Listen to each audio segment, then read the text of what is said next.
The problem that we are trying to explain to you.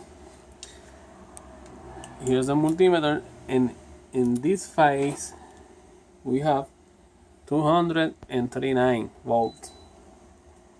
Then this inverter doesn't have neutral here. We need to use this one as neutral, because this give me a split phase voltage. You see, 120 and 120 volts. Here I have, using this one, 120, and here I don't have voltage, a little bit voltage. Okay, and that's the problem. When I try to connect this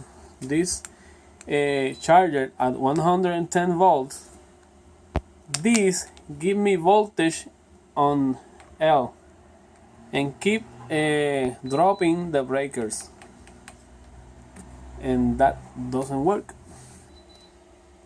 Okay, here is what I mean. We are connected to the grid.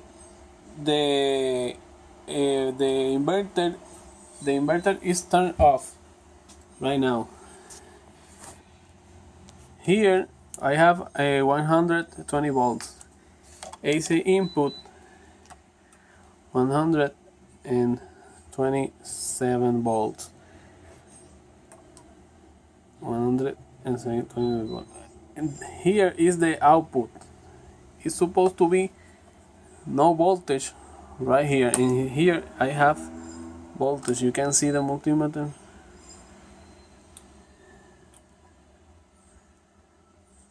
Dale allá.